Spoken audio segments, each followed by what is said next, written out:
me to work in all types of Mm-hmm. restaurants in the Twin Cities.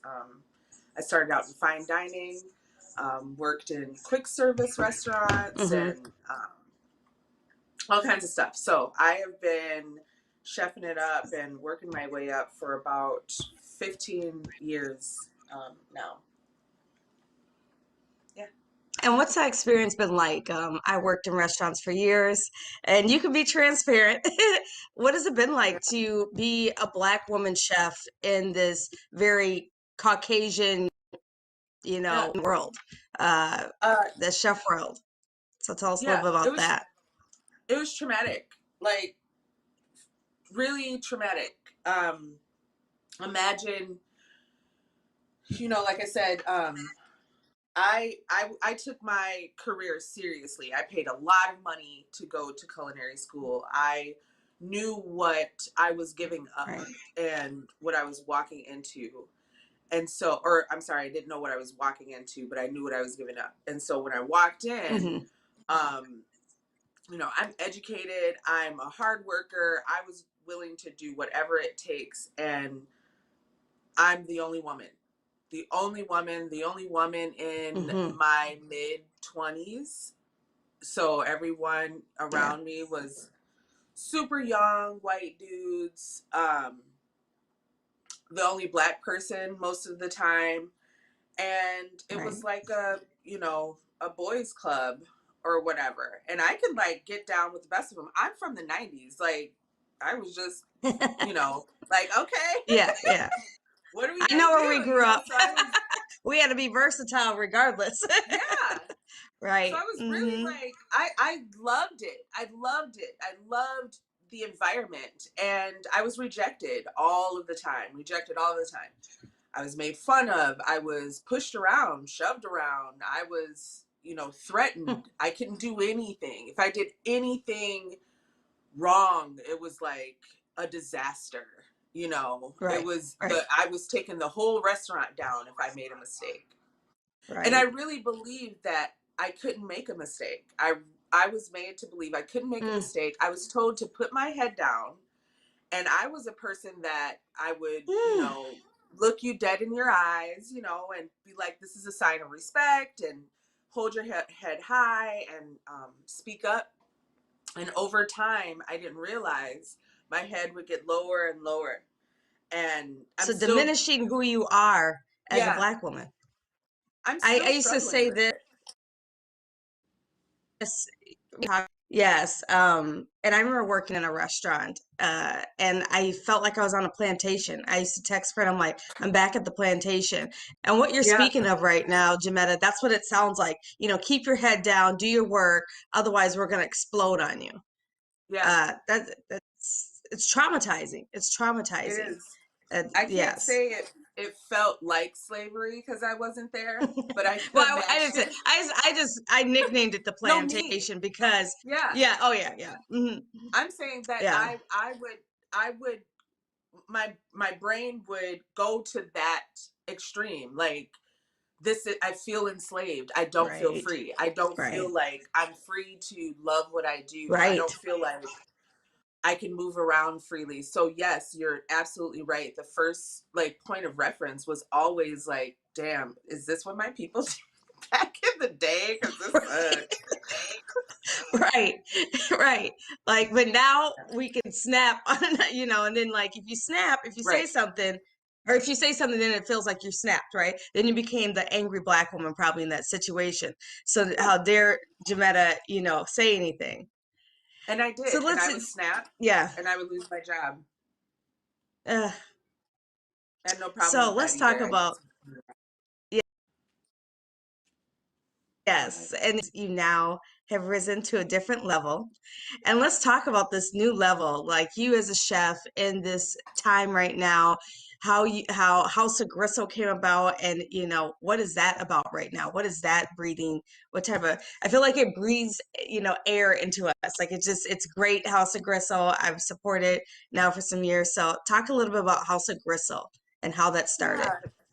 So, House of Gristle, I had dreamt about for many, many years, probably in the middle of my career as I was working in restaurants, and I said, you know, if I was to imagine what the utopia or the oasis would be, what would it look like? What would it feel like? So it was starting with my traumatic experience working in the industry, and I said, you know, Right. I want to change this. I want to shake it up. I want it first burned down and then build a new oasis. And so gristle, it started with gristle, and the Right. word gristle is something that I grew up on eating. I loved, I really enjoyed. And in the suburbs, you were shamed for like sucking on bones or eating all of your food or whatever. All of the Right. many Right. things Right. that we were told we should not do. And I felt like, no, I felt rebellious. So gristle Mm-hmm. formed, became this like mecca for me. It was this word that I was going to make people say. I was going to force them to say it. So I was going to put it in my business name.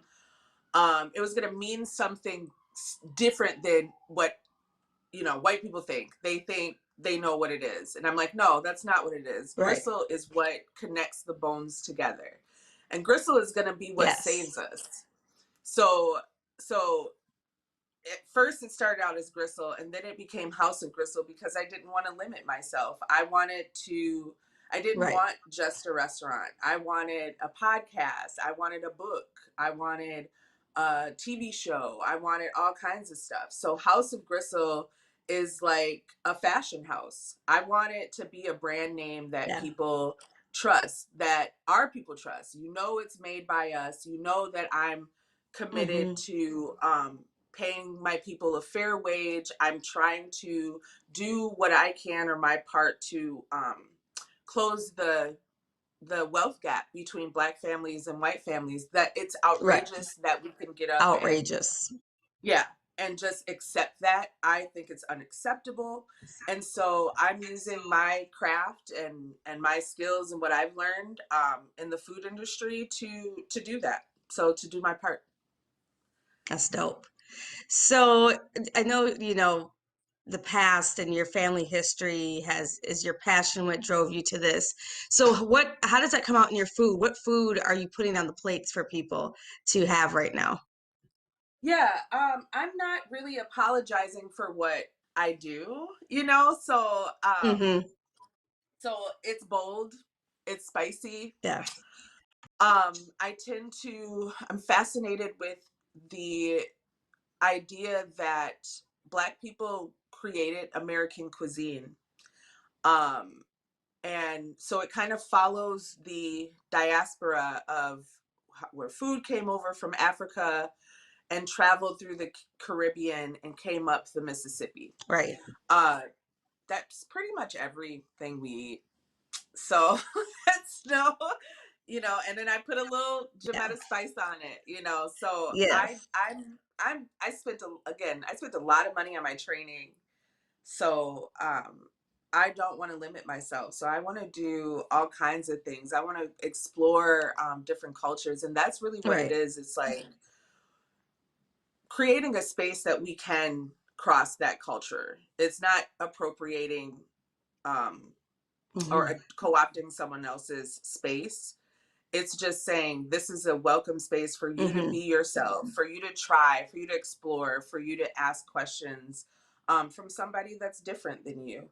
Um, so that's the idea. The types of food, So I'm oxtail all day. Like I love you are messing around with oxtail, oxtails. and they are good. Yeah, that's my jam. Do the gristle, as you know, Yes, and yeah. I love it. Anything, I love it. yeah, anything with And gristle or so that's like funky. yeah, you like that meaty. So right now, during the pandemic, I know you had to shift into some things, and I know you were doing pop-ups and private catering. So how has that changed for House of Gristle? Is that kind of how the charcuterie boards came about a little bit, or Yeah, have they been really popular during this time? yeah. That was the big thing is I was you know, the big question was like, how does this chef work from home? Like everybody was like, all right, you Right. just go on Zoom calls and do this. And I'm like, we can't do that. Like my whole entire Right. being I is can't based, taste your food through the screen. yeah. Right. And it's based on Yeah. people coming together. It's based on Right. people coming together. Right. Um, so I actually drank a lot of wine and I make cheese and charcuterie boards at home weekly for myself, for my family.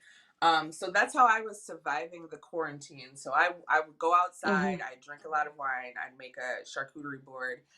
And then I decided, well, maybe I can put it in a to-go box and see how many people want to purchase it. And that's how I started this cheese and Hmm. charcuterie box business, and it took off. It was an option for people when restaurants were not, and it was a way Right. for people to go Well, the outside and packaging is so dope. It looks like a pizza, right? Looks like you're gonna get yeah, this it's a pizza pizza and box. then you open up and it's this beautiful charcuterie board.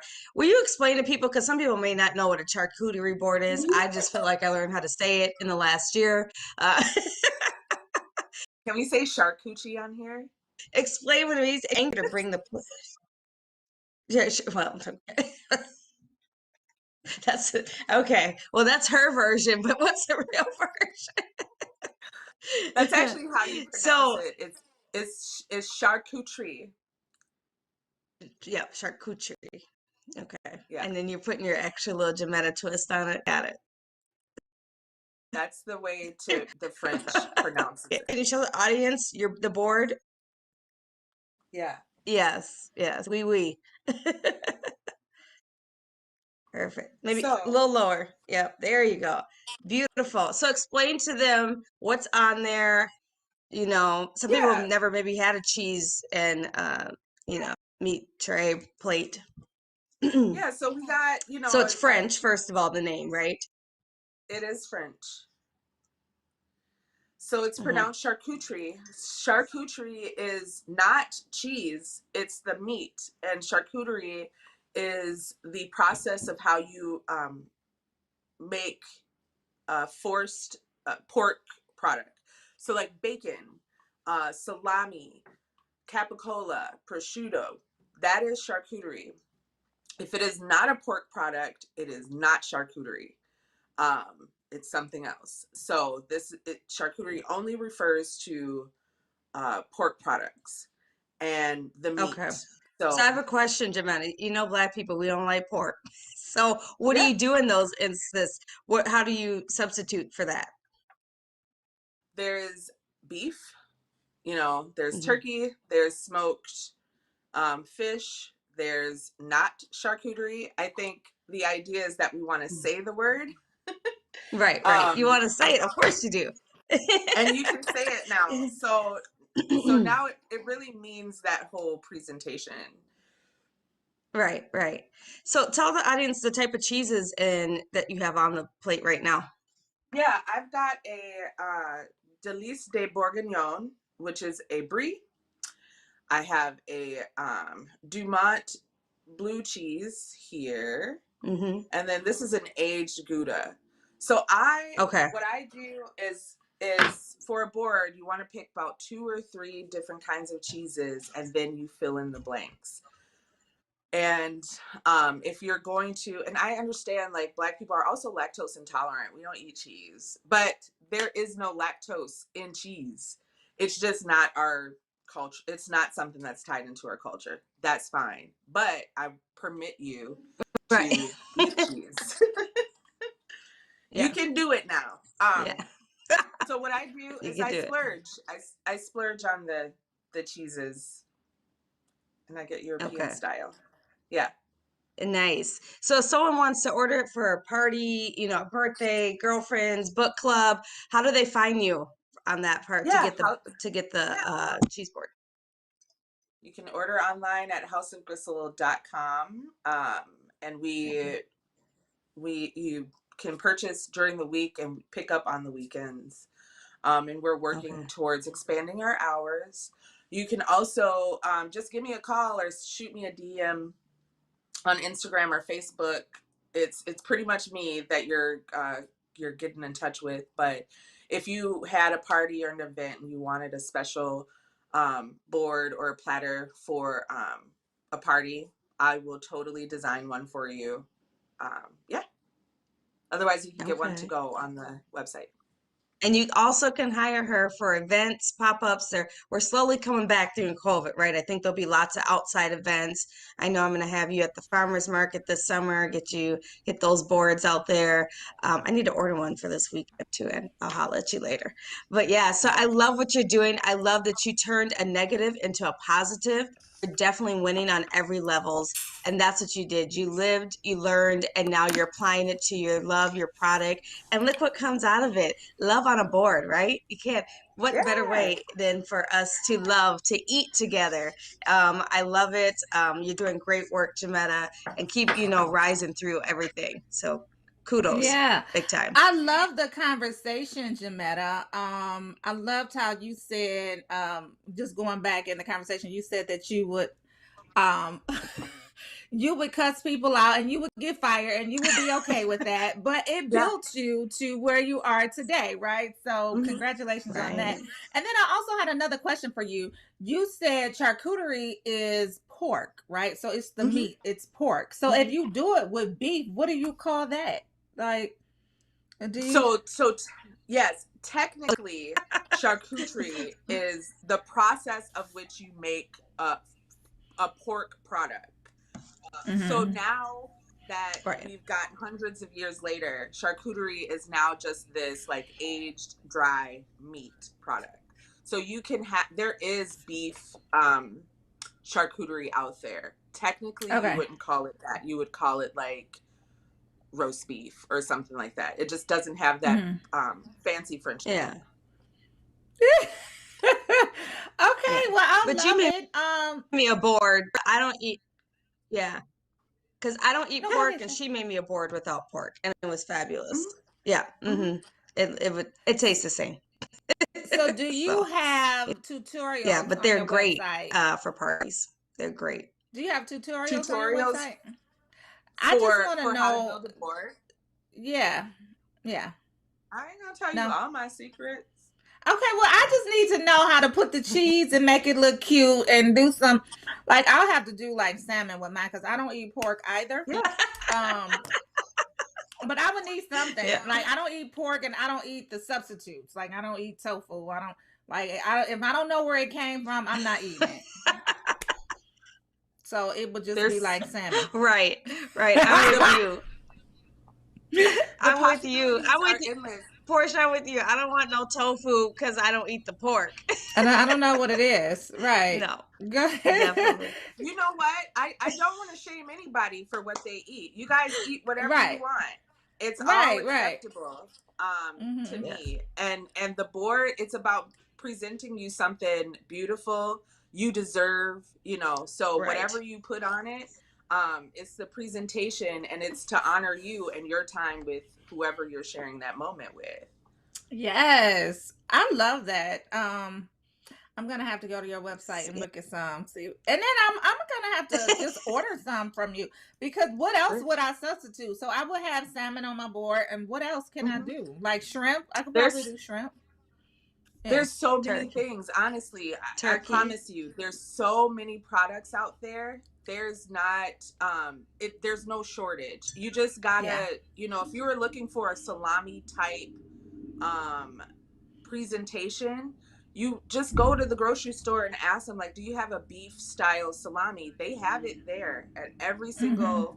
I think it's just something that we're not used to purchasing. We avoid things when we know I don't want pork, I avoid it.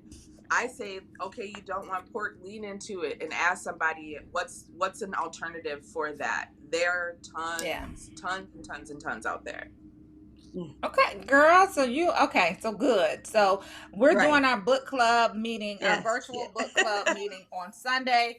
And so I'm gonna have to try to at least put something together. Do I cut my own cheeses or do I? I just need all the help. I need all. Yeah. She's like, I need to know. Y'all gonna have to have a one-on-one, a tutorial with her of how to build this for a book club. Yes. She's like, I need to know all the secrets.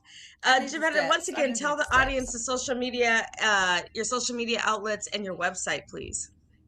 So it's House of Gristle on all platforms. Website, Instagram, Facebook. I'm usually rocking on Instagram. I just love the social media that's gotten me where I am right now. And if you want to order, Right. you order online. Will do. Thank you Well, so much. I wonderful. appreciate it. Well, cheers. I'm going to follow you right now. Yes. Okay. And cheers, Chef Jametta of House of Gristle. Love you. Love everything you're doing. And you are changing the status quo of the chef world. So thank you for joining us on Winning Wednesday as a powerful Black woman for, what is it, Women and Next Women's History Month. You're making history right there. Our ancestors would be proud. As always, inhale the positive, exhale the negative, and see y'all next week. Thank you. Thank you, ladies. Peace. Yeah, I need all the help, y'all. Let me see what Facebook is talking about. Y'all checked in. House of Gristle, I definitely thought that was a unique name, and she was amazing. I loved her story. I loved how she came into her own, and she was unapologetic about it. You know, she was like, okay, yeah, we're going to have these conversations. And if that means that I'm going to get fired, then that's what that means. But it took all of her experiences to get her to where she is today, and that is the owner of her own chef, and she's disrupting the at least in Minneapolis. Is she in Minneapolis? Minnesota. I don't know why I always get those mixed up, but she's in Minnesota, and I am definitely going to her website and Minneapolis. Hold on, y'all. I don't know why King James is calling me. Minneapolis. I do get Minneapolis and Minnesota mixed up. Don't ask me why. Go ask my geography teacher. Nonetheless, they were some great guests. I love the fact that she named her restaurant House of Gristle. I had to look that up. I had to look up gristle because I'm like, is that like the bone? But she clarified it. It's what connects the bone. And like she said, she's just unapologetic about it. One of them bougie Negroes. You don't know what gristle is? I had to look it up. That means you never ate gristle when you was little. I don't think I've ever knowingly ate gristle growing up. But like she said, she said she ate gristle. Black folk ate gristle. Part of chicken. Listen, I don't think I've knowingly ate gristle. I'm just saying. I probably have. I know when I would drop my kids off to their great grandparents' house. I remember my son was 3 months, and I went to pick him up, and he had a chicken bone in his mouth. In his mouth, and I was like, "He's 3 months." She was like, "Baby, it's okay." I was like, "Okay." Obviously was because he's still alive and he's 6'3". So maybe that was something that it was a secret that I just didn't know about, y'all. Maybe that was a secret to make sure he was going to be tall. So whatever. But we do have some more guests coming up. I loved it. So, hey, y'all. Hey. Okay, so Facebook is checking in. I missed y'all earlier. D Shields. Hey, girl. Hey, Iris Baker. Yes, her name was Jametta Raspberry, and she owns the House of Gristle in Minneapolis. I don't know why I can't say that word. She said, don't eat cheese unless it's vegan. I wish we could have asked her about that because she did touch on how, she said Black people always like to say I'm lactose intolerant, but she said there's no lactose in cheese. So I forgot to ask her about that. Hey, girl. Hey, thanks for the compliment, D. She said, is there 100% vegan board? LOL, girl. That's where I was going. But I'll take a little bit of fish. I will do the salmon for sure. Yeah. I went to a restaurant this weekend and I ordered some smoked salmon. And the waitress looked at me like dead in my eye and was like, "You know that's raw fish, right?" I just looked at her.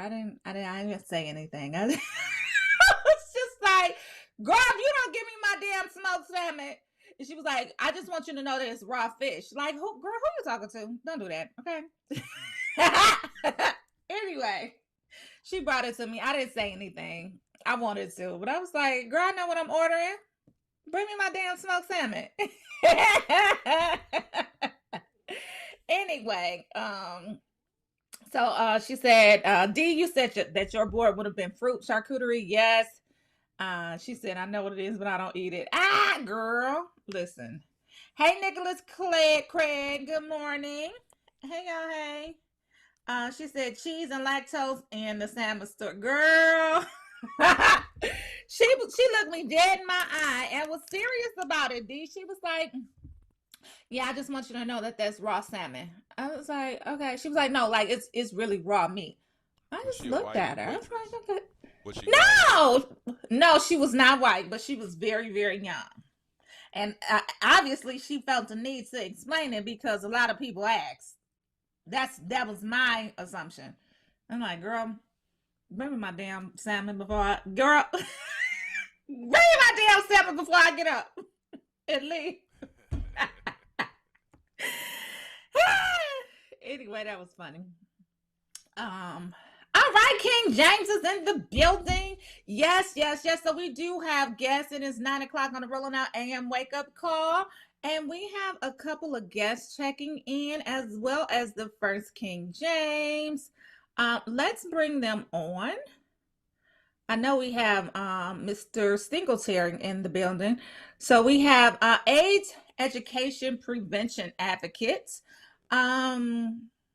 We have Dr. McCoy, Dr. Chanel McCoy. She is the Director of Public Affairs, Corporate Giving at Gilead Sciences. She's the she leads Gilead Campus Initiative, a 10-year, more than $100 million commitment to address HIV and AIDS epidemic in the Southern United States, supporting local communities and supporting evidence-based solutions to meet the needs of people living with and impacted by AIDS. We saw her a little earlier. She's going to come back. But she does hold 4 degrees, including a BA in Comparative Women's Studies from Spelman, HBCU, an MPH in Community Health Sciences from the University of Illinois at Chicago, Public Health, a PhD, come on, Dr. Chanel, a PhD in Health Education from Southern Illinois University at Carbondale. Let me tell y'all something. My family live out there. I got a whole bunch of family in Carbondale.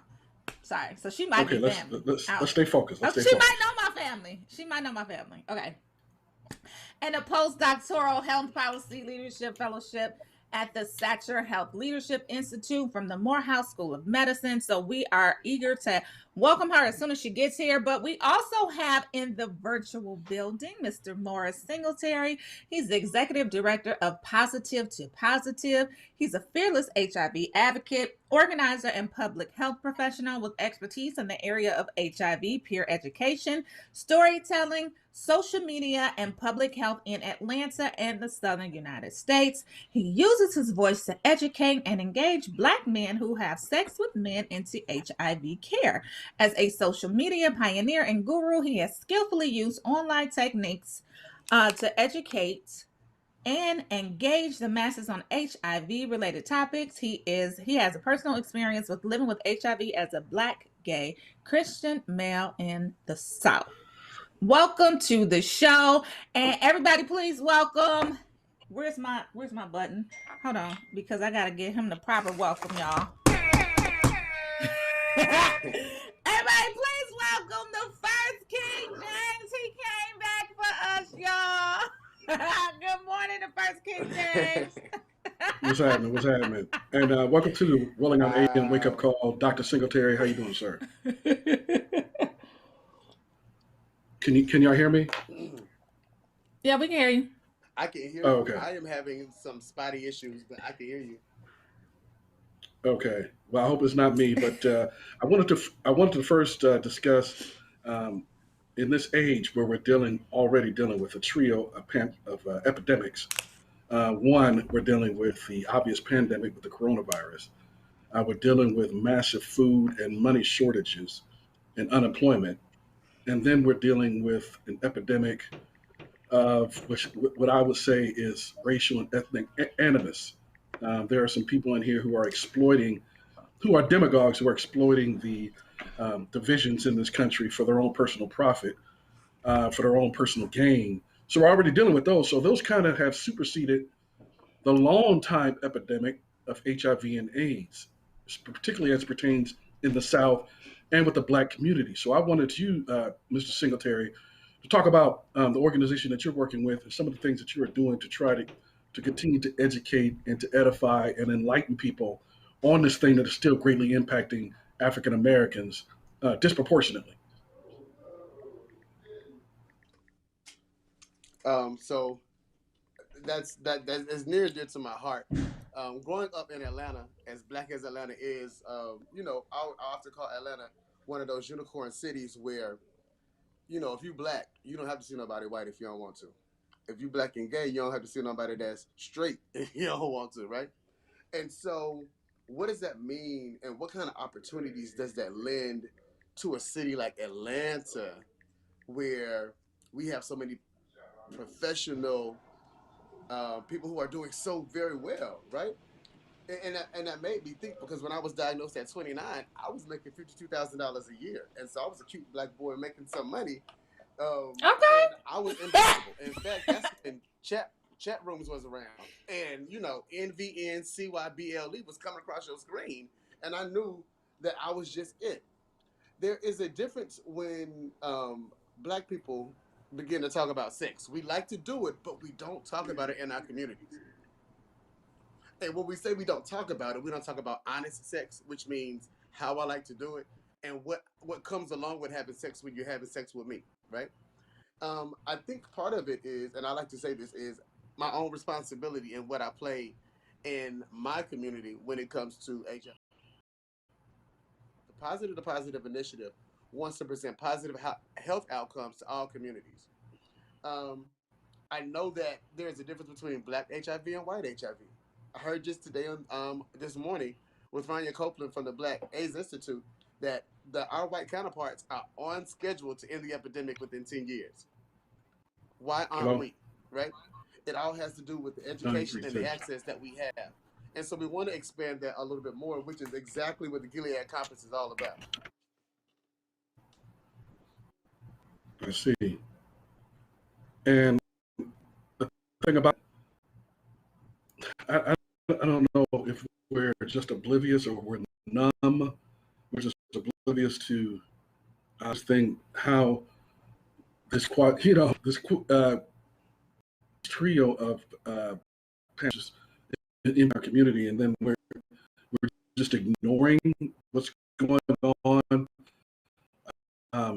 community when it comes to HIV and AIDS and sexually transmitted disease. What are you, because I know that you have partnered with Doctor in regards to aligning yourselves to try to make an impact and inroads into this. What are some of the programs that you have coming up in regards to keeping this in the limelight, keeping this on our radar, letting people know this thing ain't over yet. We haven't defeated AIDS and HIV. Now, that was very spotty for me. I don't know if I heard you all the way. Could you repeat the question one more time?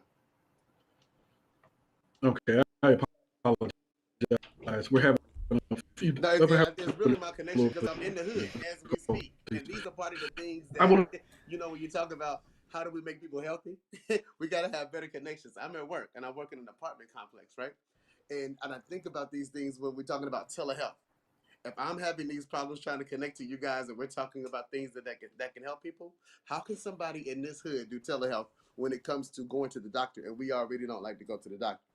Whether or not we know about, and we blame it to the Tuskegee experiment or anything else. But these are part of the problems, and I purposefully kind of wanted to do it from work, because this is where we have a HIV. So I don't know if I'm answering the question, because again, I was kind of spotty.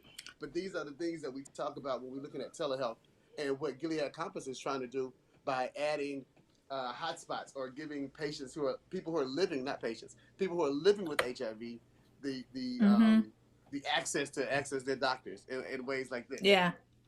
And I think you are right in line with what the question was. So the question was, how do we keep HIV and AIDS at the forefront for Blacks? And definitely one of the ways is telehealth. But how else would you suggest that we keep it at the forefront for our community? And we can't see your face. Well, so because you said you was cute. I'm just saying, a little bit over. We wanted to see all that cuteness. Right you said you was a cute Black boy with some money. I got my grown man cute on right now with all this hair. Yes, I'm gonna take it, right? Yes. So okay, but come over just a little bit because you keep cutting in and out of the camera. Yep, right there. All right. So ways that we can help the community, PrEP and PEP, right? Pre-exposure prophylaxis. Now, I'm sex positive. What does that mean, Morris? No, not HIV positive. Yes, I am that. But sex positive means however you want to have sex, I'm all for you having it, right? But that means you got to protect yourself again because we want to have that honest sex.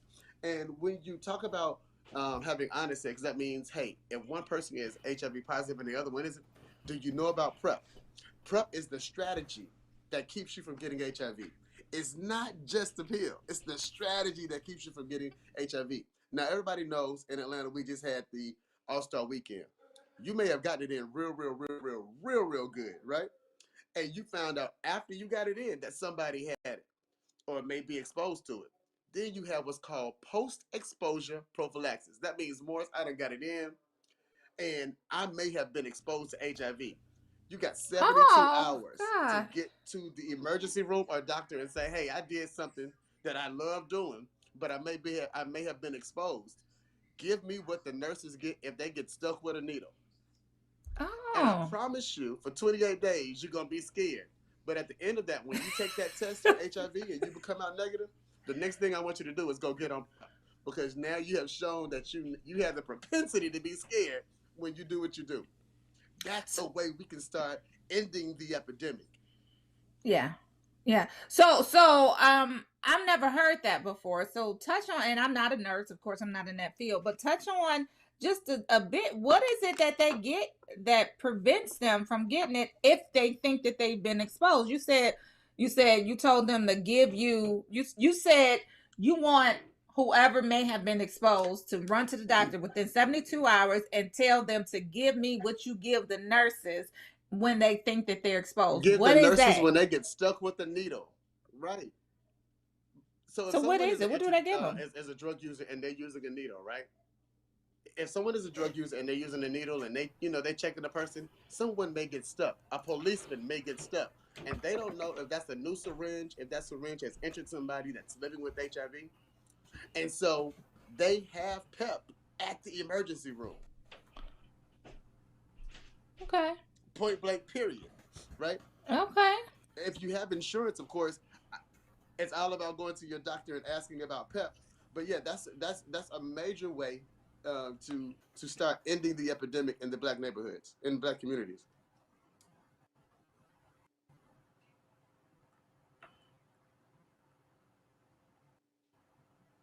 Uh-oh, did I lose everybody? No, but we don't know what. Okay. Okay. That's fascinating for me to hear. No. I haven't heard that. So, thanks for putting that out there and letting people know that that's definitely something that they can do. It's an option. And yeah, this weekend in Atlanta, if you was in Atlanta, listen, you better. Do they still have time? Because today is Wednesday. Well, they got time if they did something on Sunday, right? They did something on Sunday. I'm just saying. Today Wednesday. Listen, the game was Sunday. So if you got it in on Sunday, please go to the doctor today. In fact, take off. PTO. I'm sick. My daughter is graduating, although we online. Listen, whatever it takes for you to be healthy, right? You better go get that done real quick. Go ahead, yes. King James. No, I wanted Oh, to talk about why we have some solutions after the fact.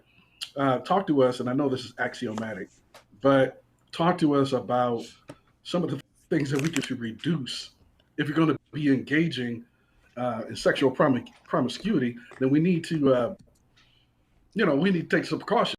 So what can we do to be, I'm saying, some preventative measures that we can enact? And like I said, this is cycle. It's axiomatic. We should know this. Go over some of the things that we could do to reduce our exposure, reduce, our risk. So I would like to suggest that first of all, we just get tested. you know, um, the medicine of HIV works. When I was diagnosed, I was taking 23 pills, 23 to 17 to 10 to 4. Now I'm taking one pill. One. The medicine of HIV works. It works when you take it, though, right? There should be no reason in 2021 that we have babies born with HIV, right? And there are ways that we can stop HIV from a young lady who is carrying a baby, our future kings and queens, by if they take their medicines and the baby turns out healthy. There are ways that we could do this by talking about sex, literally just having conversations. These conversations that we're having right now are more than important. Again, somebody today found out about PEP that didn't know about PEP, the post-exposure. Somebody is going to actually ask their doctor about PrEP, pre-exposure prophylaxis. Those are the things that we want to do in the Black community to extend our lifeline. Like, listen, we know what we did when we voted, and especially in Georgia on January 5th, because acted a fool on January 6th.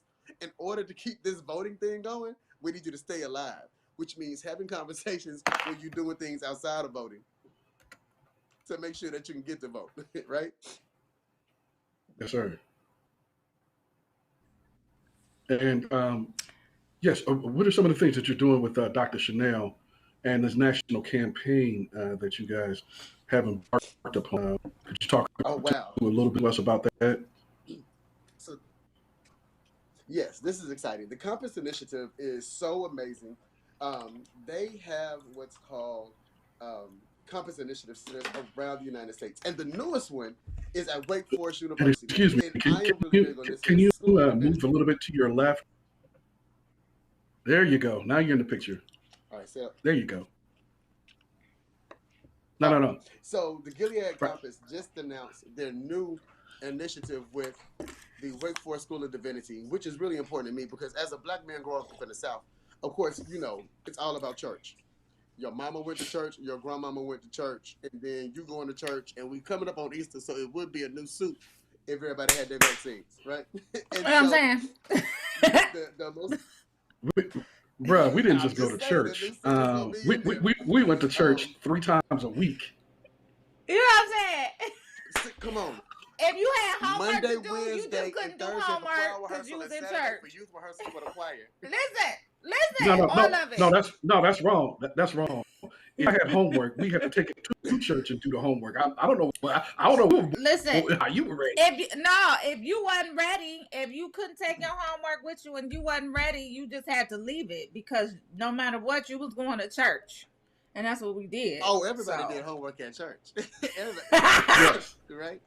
Yeah. I don't know what kind of family Gilead portion. Compass Whatever, Terry, whatever. Go ahead. You interrupting him. You Gilead Compass interrupting him.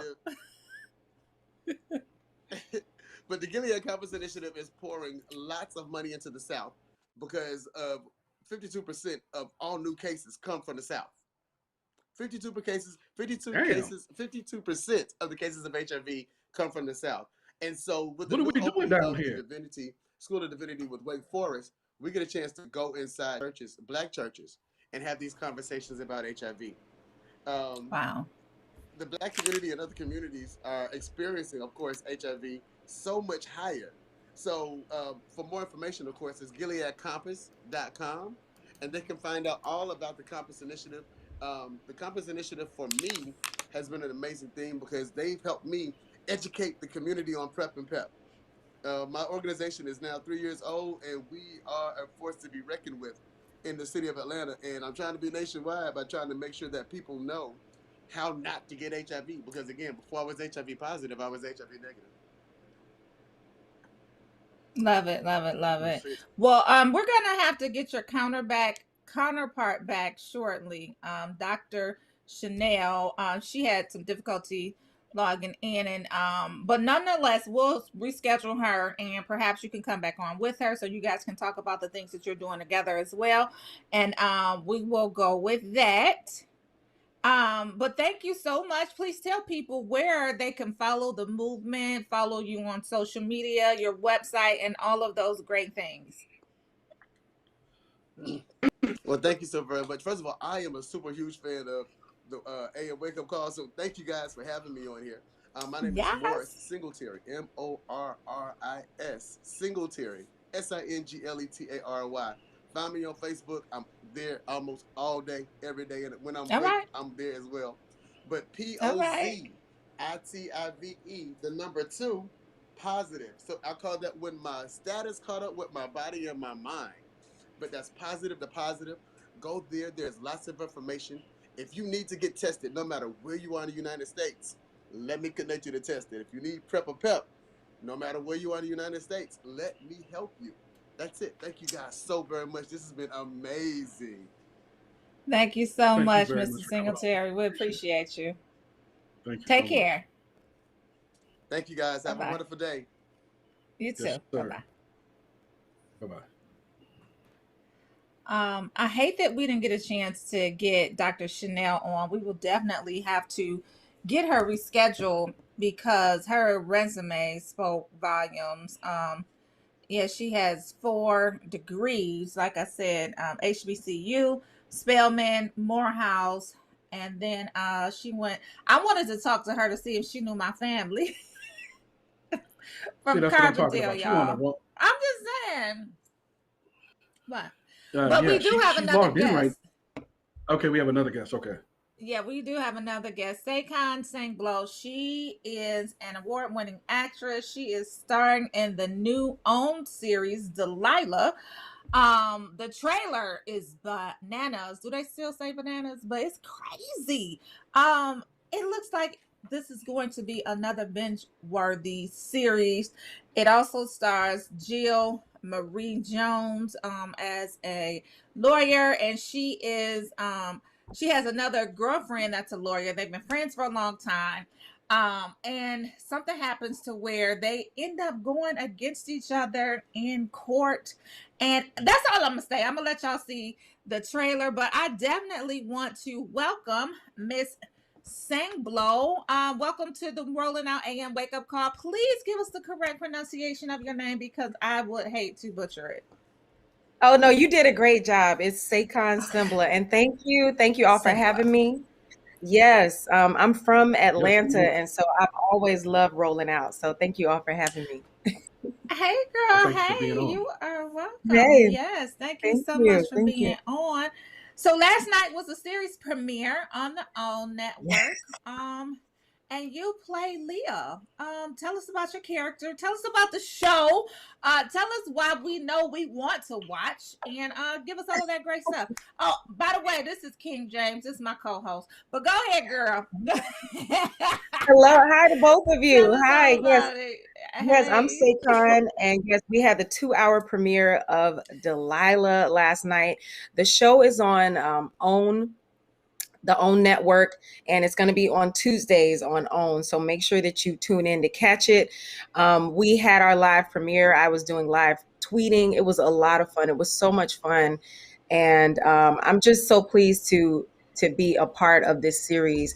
So we can't leave out that the star of the show who plays Delilah is Mara Hill, and she is just an amazing actress. I'm so pleased to play alongside her, and also, yes, Jill Marie Jones, who a lot of people know from Girlfriends.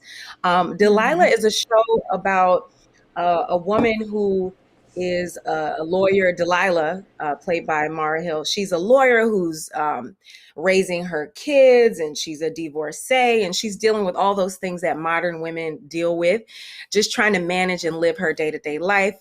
And then her best friend Tamara is also a lawyer. But Delilah has her own sort of small mom and pop firm. Tamara works for a big, huge mega firm based in Charlotte. And I am a friend. We've all gone to school together, and I've come back in town with a little information and a little drama. So my character, Leah, she comes to town and she's got a problem. She's being watched, she's being followed, and she's trying to get Delilah to solve her case. So yes, that's what you saw in the trailer.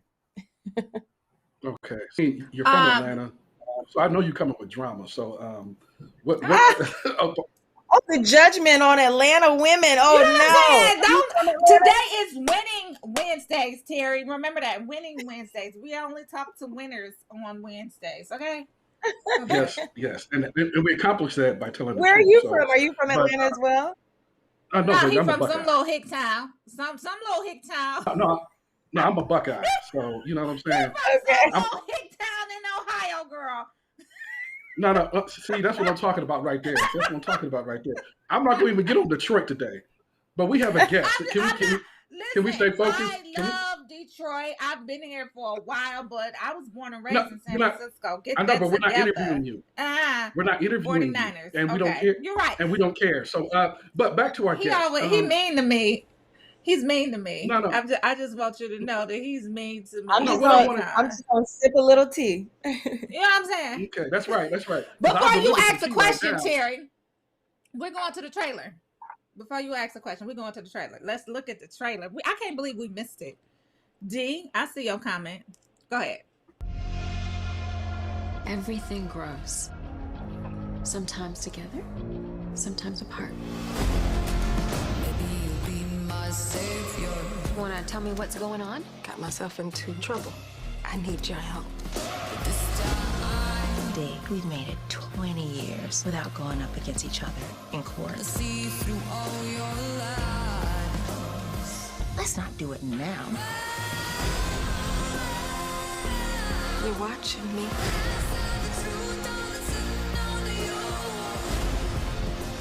Promise you won't take her case.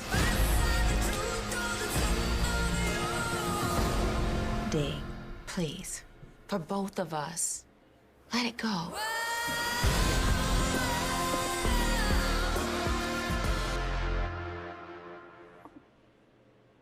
Great. You know that last part when she talks about letting it go? That is what I be trying to tell Portia every day. Just let it go. We don't care about the story. Now, he don't care about Winning Wednesdays. He don't know how to Wednesday come. But go ahead, Terry. King James. Ask your question. Let's win. And talk to us about reveling in delicious wickedness, because those seem to be the funnest roles to play. How did you get yourself prepared and ready to play that kind of a role? Oh, that's right. You're from Atlanta.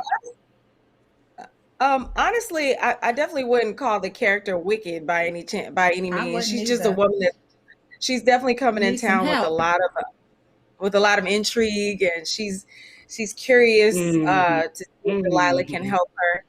And I can't give away too much, but I will say, for those of you who saw the trailer last night, what'd you say? He needs to be quiet. He needs to be quiet. Go ahead, Sakan.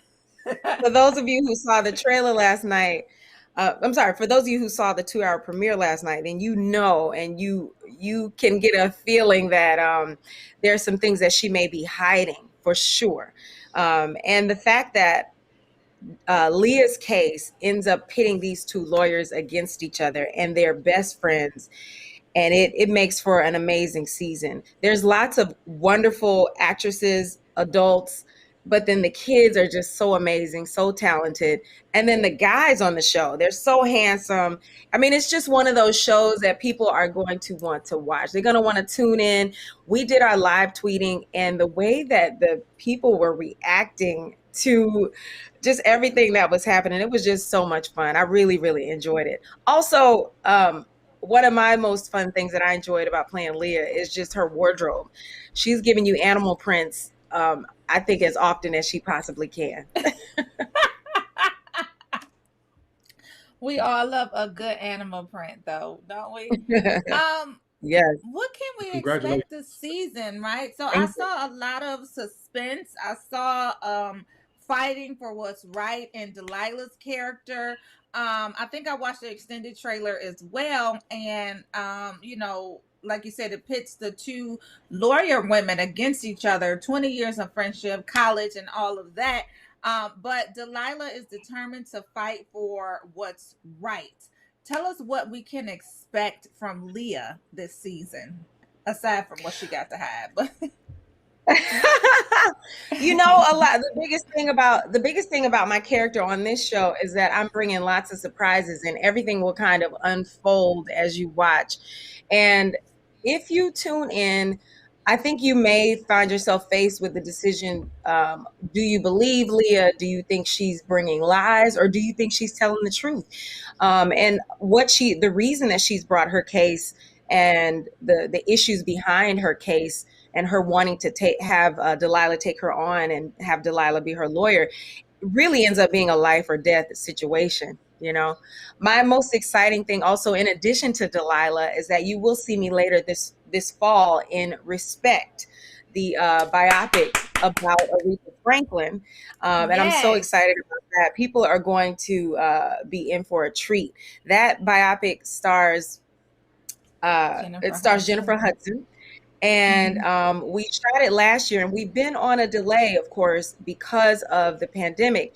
And so the fact that we get to finally share this movie with people, I'm so excited about that. I just want to tell you about not just Delilah. I want to tell you about everything that I have going on. Right. So, yeah, we want to hear about it. Oh, no, go ahead, girl. Yeah. Yeah, please, so that we don't have to talk about Detroit. Please. Go ahead. Oh, Lord. She said we winning today. Let's win. I should have watched them. I didn't get a chance to watch episodes of y'all before I tuned in, so I can see y'all be throwing the jabs and stuff. It's him, girl. It's him. He's hateful, and we like to win. Shout out to Detroit. I have a lot of family in Detroit, Chicago, Atlanta, of course, and also Liberia. Yeah, so for any of my African, my West African people who are watching, shout out to my Liberians. Excitingly, the young lady who plays the daughter on the show, her mom is Liberian. My dad was Liberian. My mom is American. Hi, Mom. And there's one of our directors also is of Liberian descent. So shout out to my West Africans. Yeah, the movie Respect. Oh my goodness. We had so much fun filming this movie. It was a lot of hard work. It really, just being a witness to how Jennifer Hudson was just managing her time, doing this full movie, starring opposite Forrest Whitaker, Marlon Wayans, Mary J. Blige. It's going to be a really good movie. So y'all got to make sure that you mark your calendars for August 2021. The Respect movie is coming. We have to wait that long? Like, I just don't understand why we got to wait that long when the film is finished. Can we get a sneak peek? Well, there are some nice juicy trailers available, and I know it's hard to understand, but we all been waiting on a lot of stuff because of the pandemic. We were supposed to come out before, and hopefully things will be lined up where we can have a big actual. I would love to have a big old juicy red carpet with fabulous gowns and all that stuff. And all over the world in person.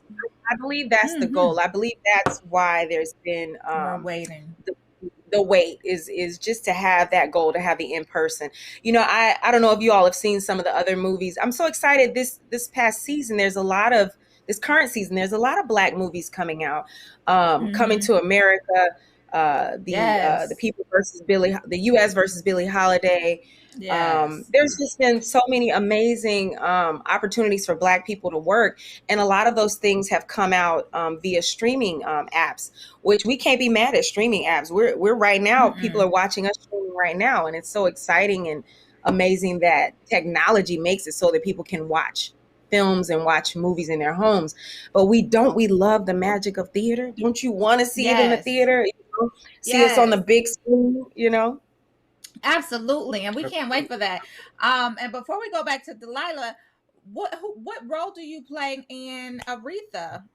In Respect, not Aretha. In Respect. Yes, in Respect, I play Irma Franklin, who is who was, God rest her soul, was Aretha Franklin's older sister.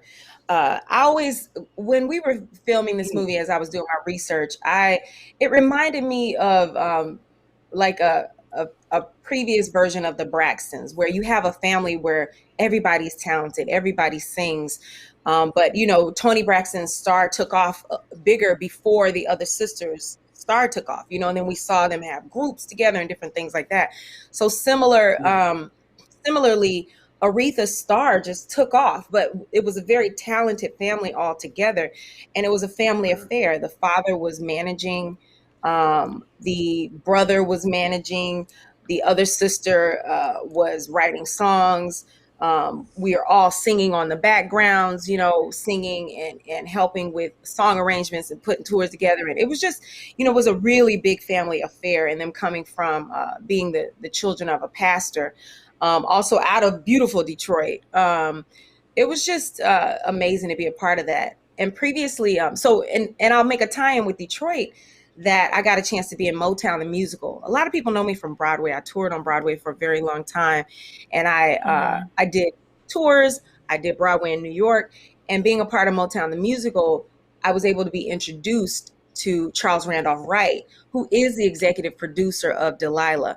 And so the chances of he and I working together again was just so awesome. You know, we've been in this pandemic and everybody's been trying to figure out what to do next and how to manage, and, you know, dealing with physical health, trying not to catch, or deal with anything. And then also people are dealing with emotional health and being home and just constantly being home and not being able to get out and work, dealing with financial issues, all of that. And so me being an actor at home, putting audition tapes together, constantly, just like anybody else trying to get a job, you know, there's that thing where actors, we are constantly auditioning and looking for jobs.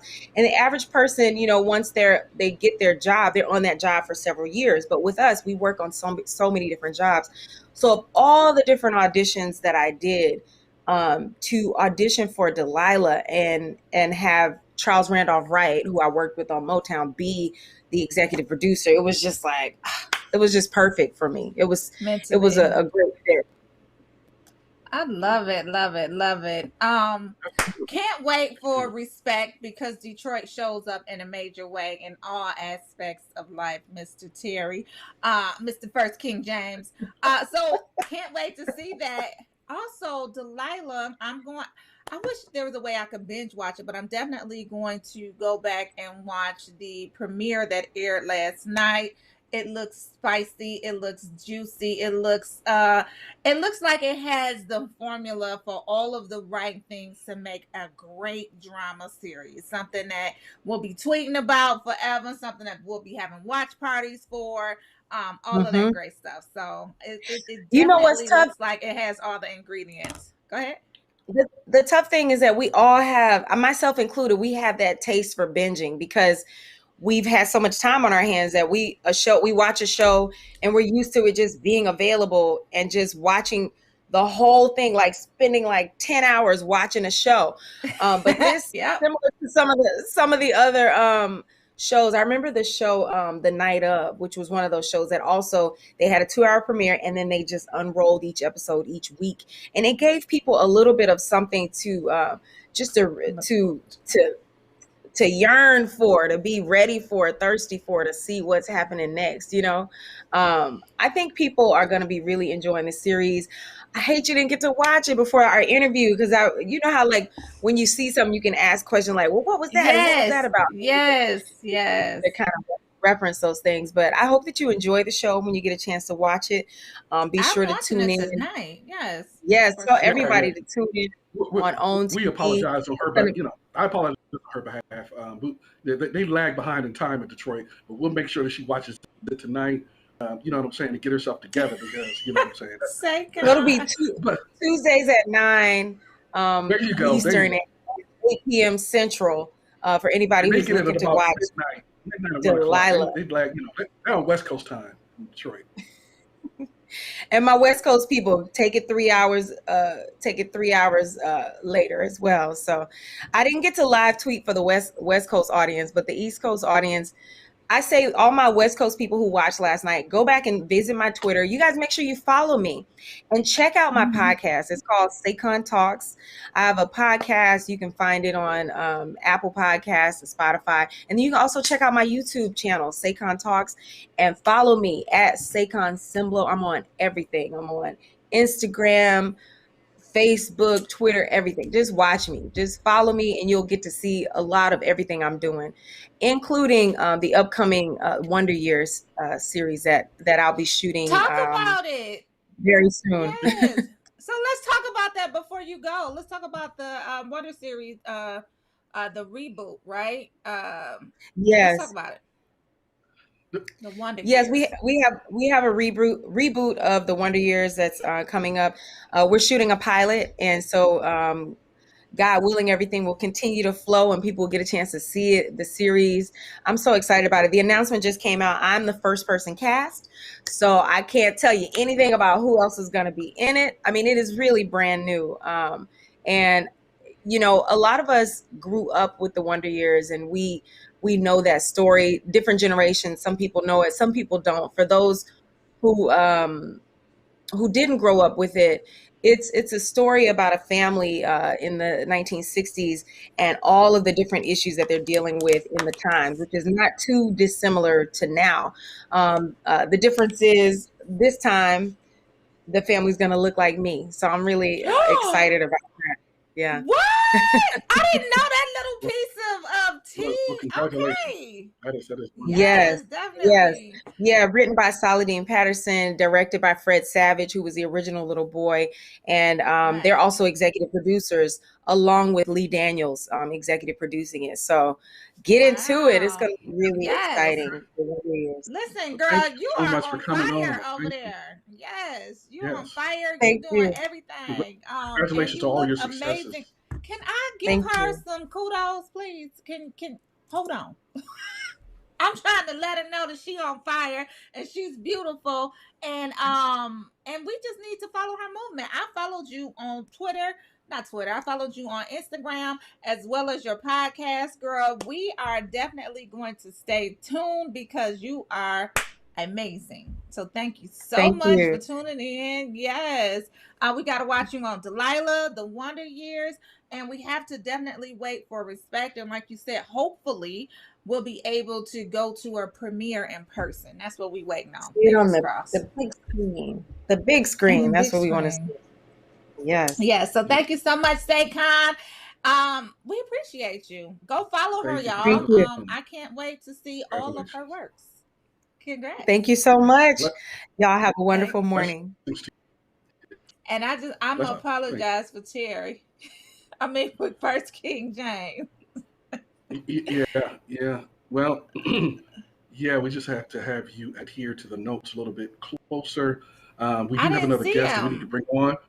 I didn't see him. Yes. Well, okay. Well, we need you to pay attention to the notes. We have another guest, Dr. Chanel, who was not able to come forward and talk about HIV and AIDS in the campaign to not obliterate, but to make a dent in the explosion in AIDS and HIV rates in the dirty South. Yeah, it's appropriately the dirty South.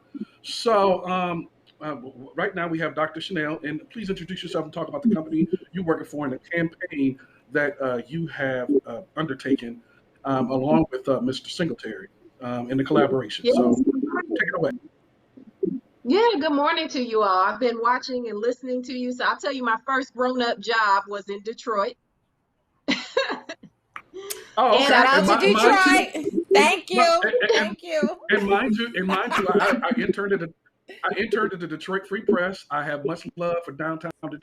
It's just that we didn't have enough time on the show to elaborate on her lifeline through all her Detroit. You know, it's a long time. So we ain't got time for all that. But please continue. Yes. Well, I hear you. So I'll jump right in and talk about HIV and AIDS and the work that we're doing, as you say, in the dirty South. So I work for Gilead Sciences. I am a director in public affairs and corporate giving at Gilead Sciences. And we produce a lot of life-saving therapeutics, medications for folks in a number of areas. One of those is HIV. You heard from my bestie, Morris Singletary earlier. He is just phenomenal. He's just an amazing. I've never seen a man have a bad day before. Never, never. Despite what he's doing, he's always teaching and encouraging other people and sharing the knowledge about preventing HIV. So I met Morris through the Gilead Compass Initiative.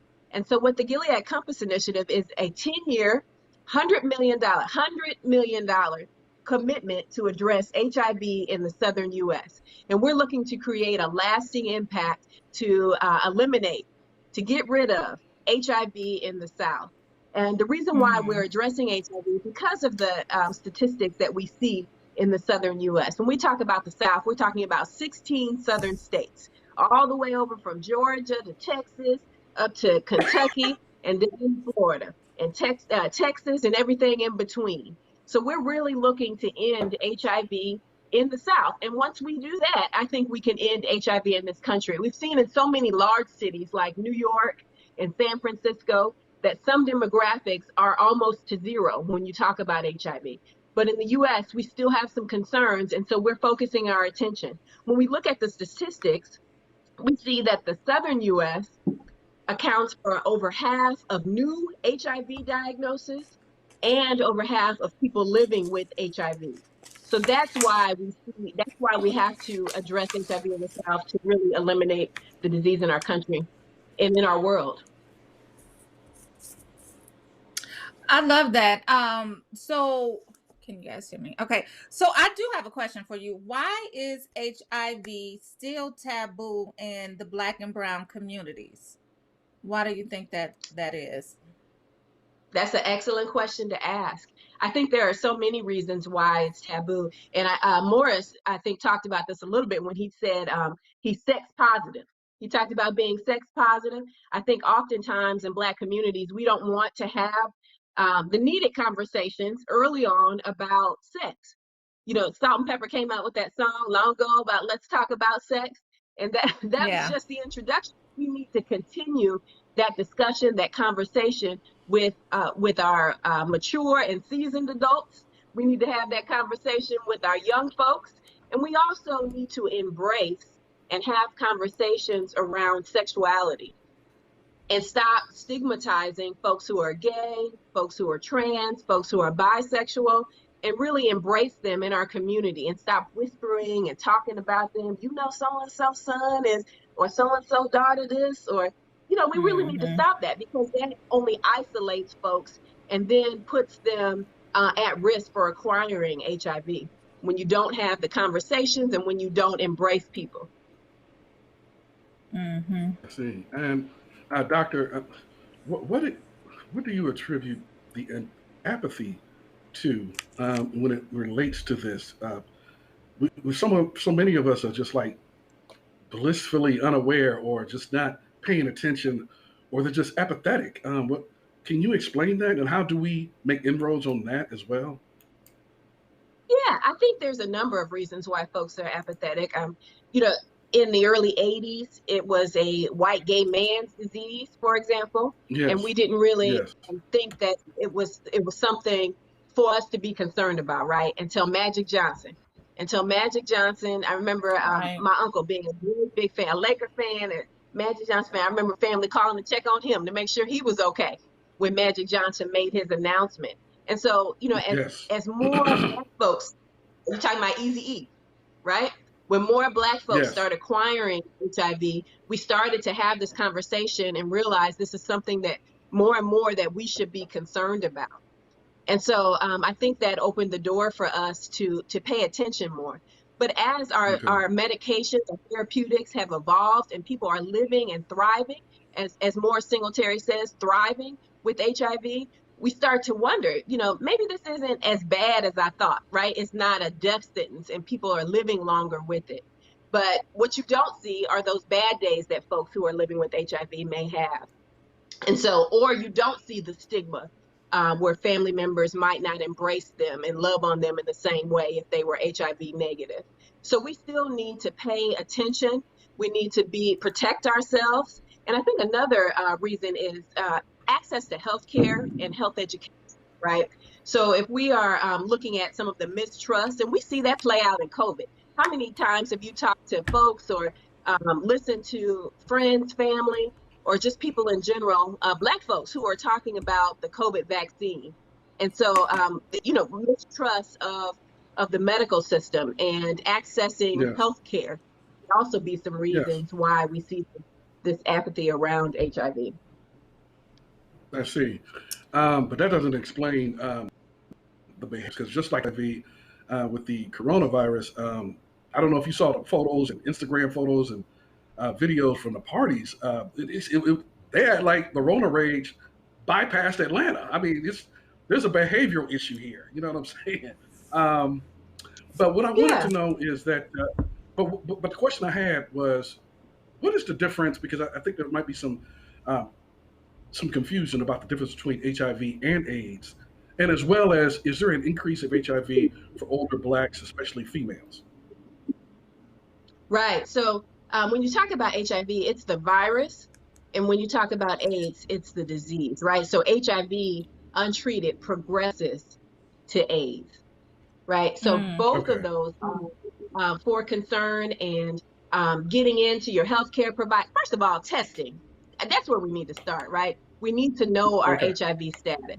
We need not be afraid to go in and take a test and to find out the results of that test. If we are negative, once we take the HIV test, there are ways to protect and prevent ourselves. And I heard Morris, he did a beautiful job talking about prevention for people who are negative for HIV, right? And then the second piece, if we are positive, it's not a death sentence. It is not a death sentence. There are treatments and medications, therapeutics. There are ways that you can live a long and healthy life. And Morris is an example of that, as you saw, how he's thriving, surviving, he's educating folks. He's out here living his best life, baby. He really is. Man, he's like a walking burst of sunshine. Yeah. He met Beyonce and Jay-Z. So Morris is living his best life. He didn't tell you about really that? is. No, he didn't. Yes. No, so, don't be jealous, Portia. Yeah, Go he's been a ahead, phenomenal Dr. Chanel. Compass Initiative, and he's been sharing his message far and wide about HIV, educating people and preventing it. Now, the second part of the question that you asked me, I heard someone say, is this Women Wednesday? Is that right? It's Winning Wednesdays with women. Yes. Okay, Winning Wednesday with women. And I think it's so important that we have this conversation around women and HIV. And you particularly asked me about the seasoned women, right? You asked me about the seasoned women and HIV. So when we have this conversation about women, it's important to know that the CDC says, in terms of statistics, that new HIV diagnosis in the U.S. in 2018, about 20%, about 19-20% were women. And the way that they've acquired HIV is through heterosexual transmission. So when we talk about that, we think about older women who may be widowed or single or divorced, and even younger women who are exploring their sexuality for the first time, right? And so the importance of educating them about HIV and making them aware of HIV. And then when you add that demographic to it, there's also some concern for Black women in particular. So Black women were 67% of all HIV, of all women diagnosed with HIV in the South. So if you take all women with HIV in the Southern U.S., Black women were 67%. So this is an issue and a topic that's important to us, that we need to educate ourselves about. We need to get tested, and we also need to get on treatment or adapt some prevention strategies if we are negative. So let me ask you this, because we tend to rely on statistics when it comes to telling us stuff about what's going on, with these type of things, right? But I always tend to think that it is a function of how we go about getting tested. And as African American women, we're more apt to get tested. And I'm not an expert. I don't hold 4 degrees, so I don't necessarily know. But so that's why I'm asking you. as African American women, we tend to get tested more often than not, and I think more often than most. Is the statistics that come out, is that a representation of Black women going to get tested more, or is it just the state of, where we are with our health? Yeah, I think I would argue that if you think about the Black women in your family, your friends, people who are around you, that oftentimes as Black women, we neglect our own health. If you think about it, when you talk about things like breast cancer, heart disease, and HIV, it's often we put everybody first. We put everybody else. We're taking grandma, we're taking mama, we're taking the kids to the doctor, and oftentimes save ourselves for last.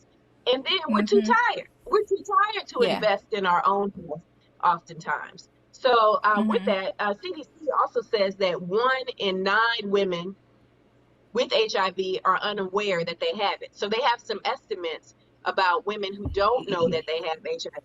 So it is important, Black, white, all of us, to get tested for HIV and to put ourselves first. When you talk about Winning Women Wednesday, I don't know if I got it right, but it's a time to reflect on yourself. Self-care, not only going to get the mani and the pedi, not only getting your hair done, but taking your physical health and making that forefront for so many, and having that conversation. If you meet a new man who smells good, who looks good, whose bank account is right and has everything together, having that conversation before you actually engage in sex with him, and getting tested and knowing each other's status is important. Okay. Yeah, it is. Okay. It is. Yeah, I definitely think that should be a prerequisite, pre-requirement before you engage in any sexual activity with anyone at any age. But I do believe that with are we making up words again? prerequisite, pre-requirement, No, all you said, of it. Absolutely. pre-requirement. I said prerequisite and pre-requirement. I said both. But listen, Dr. Chanel, for the women who can't necessarily get pregnant, have we seen a trend of them just, going out and having this unprotected sex because they think they can trust a person, or because they think they can't get pregnant? And what would you say to them who feel as if, I know my status, I know I'm fine, I'm not having sex with anyone. So when they meet somebody new and he looks good from the outside, they just go ahead and take it at face value that it's nothing wrong with them. What do we suggest to those women? Yeah, you mentioned women who can't get pregnant, but women who are on birth control, for example, and have been for many years, and taking birth control to prevent them from being pregnant, and thinking pregnancy isn't my top concern, right? And so I'm going to engage in activity with this new man that is just wonderful, right? Still need to have that conversation with him, not just about HIV, but all of the STDs. Still need to have that conversation with him. You may be thinking that you're monogamous, that he is the only one for you, but asking him, who are his other partners? Does he have other partners? Who is he having sex with? Is this a monogamous relationship with just the two of us in it? Or do you have, other people that you're seeing and engaging in sex with as well? Is he married? How many times we know girlfriends who have met somebody who they didn't know was married, or who was honest and told them that they were married, and still get involved in a sexual relationship? Yeah. I know we're running out of time. Go ahead. No, I'm sorry. I was going to, Doctor, we're going to have to invite you and your partner back very soon. Maybe to bring you on to our Health IQ on Tuesday evenings, which provide you a little bit more time to discuss this in full. But I wanted you to have an opportunity to provide some information where people can follow you, follow the movement, and find more information about you. Sure. So you can find out more information about the Gilead Compass Initiative. Again, that's our 10-year, $100 million commitment to address HIV in the South. And actually what we're doing is providing grant funds for people who have education programs or other activities to support work around HIV in the South. You can find us at gileadcompass.com, gileadcompass.com. And you can also follow me on Facebook and Instagram, Chanel McGoy. Love it, love it, love it. We typically do positive thoughts around this time, Doctor. So we would love for you to stay on and give us some positive thoughts. And I will go first. One positive thought, 30 seconds. I'm going to go first, Dr. Chanel. And this is in line with what I've been talking about all week. I think Monday I said, be kind to other people because you don't necessarily know the battles that they're fighting. And then yesterday I said, be kind to yourself, forgive yourself, and, go forward in knowing that you can speak nice things to yourself and be okay with it. Forgive yourself for things that you didn't necessarily get right. Get back up if you can in the morning, your eyes open, and you have another chance to make it right. Today's positive thought is believe in yourself, right? So a lot of the times we do talk to ourselves and we are gentle on ourselves, but that doesn't necessarily mean that we don't believe, or that doesn't necessarily mean that we do believe in ourselves. And today's positive thought is every time you state what you want or believe, we are the first to hear it. And it's a message to both ourselves and others about what we think is possible. So go forward, believe in yourself, put it out in the atmosphere. Remember, you hear it first in your head. And so when you repeat it and you say it out loud, it becomes a thing. So let's be kind to ourselves. Let's be kind to others, and let's believe in ourselves. And I'm going to pass the ball over to the first King James. Okay, and before I request remedial training in mathematics in 30 seconds, the thought of the day is at 9:59, we basically it goes along with what the doctor was saying in regards to don't feel guilty, men and women, black and white, young and old, I'll take it first, because if you don't take care of yourself first, you can't take care of anybody. So a broken down car can drive no one anywhere. So keep that in mind. Take care of yourself so that you can take care of your family and take care of your love. And I pass the ball over to the doctor right quick to give a quick 30-second positive thought of the day.